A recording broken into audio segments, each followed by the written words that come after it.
ଯାତ୍ରା ହେଉଛି।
आलोचना करते पॉल्यूशन 3 प्रकार पॉल्यूशन केते प्रकार प्रश्न करे उत्तर कौन हो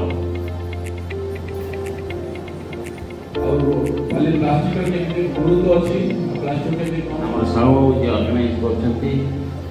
माने मीडिया भाई माने जो अछंती कांको मधे माने उपयोगी प्रजनन करी आसन ग्रहण करिवे एवं सभा को आरंभ करते देखो ठीक ना आ नीति को हमर आछंती किए ना जे पानी कथा कहि करना जीवन नाही त पानी पिला बा मोटिका हैला ए सब आसिले हमर कंपोनेंट आ ओते दिन से कोई भी क्रायोस्फियर देखो आज जो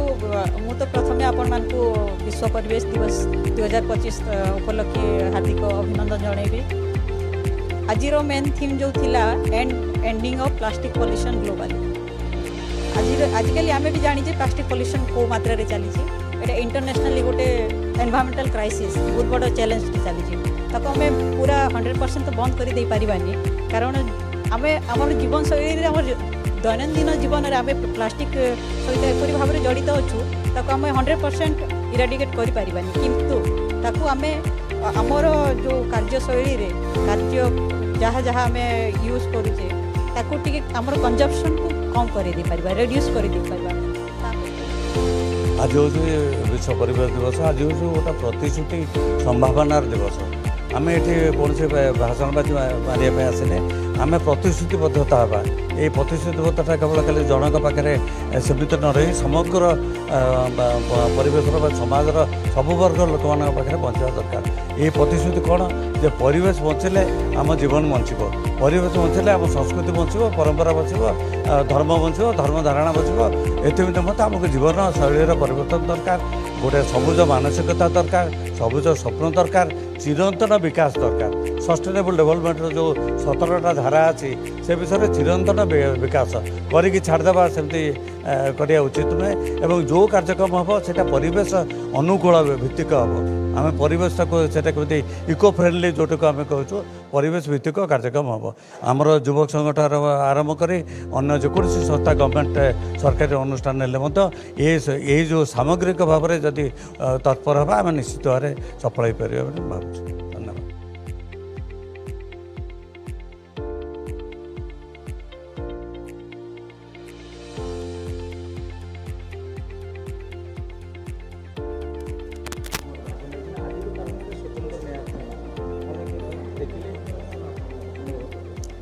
सर्वप्रथम समस्त को 52तम विश्व परिवेश दिवस उपलक्षे हार्दिक अभिनंदन। तेणु आज जो आज विषय वस्तु थिला प्लास्टिक को केमिति आमे विश्व स्तर रे तार प्रतिहत करि परिबा। तेणु वर्तमान पृथ्वी को ये पॉलिथिन रूपक राक्षस कबलित करिछि। तेणु जो राक्षस की वर्तमान आमर एमती अस्थि मज्जा एमती कि आपण माँ क्षीर रे भी एबे प्लास्टिक रो सत्ता मिलानी जोटा कि आमर भविष्य बहुत खराब सूचना दौची। तेणु आमर आज जो ऑर्गेनाइज होती आम सेमिनारटी सेटा विशेषकर होती कि आम केमती युवपीढ़ी की सतर्क करें जे आम जिते पारिबा सेते प्रतिहत करवा प्लास्टिक व्यवहार को एवं जिते कारण प्लास्टिक हूँ गोटे जैव अविघटित जिनस जोटा को आम माटी पकई दौचे सी जमा माटीर अनुर्वरता सृष्टि करुच्ची तार आम आगुरी जानी आमर 3टा जिनस तो निहाती आवश्यक खाद्य वस्त्र बासगृह तेणु खाद्यटा आमको निहाती आमर जमती आम खाद्य खाऊचे आमर जीवनटा बा आमर मस्तिष्क से आकार परिचालित होउछि तेणु वर्तमान खाद्य आमर जो ये प्लास्टिक केवल प्लास्टिक की दोष दे पारिबानी आमर मनीषर विभिन्न अमानवीय कार्यकलाप आम कहि ता द्वारा आमर विशेषकर ये जो जमती आमर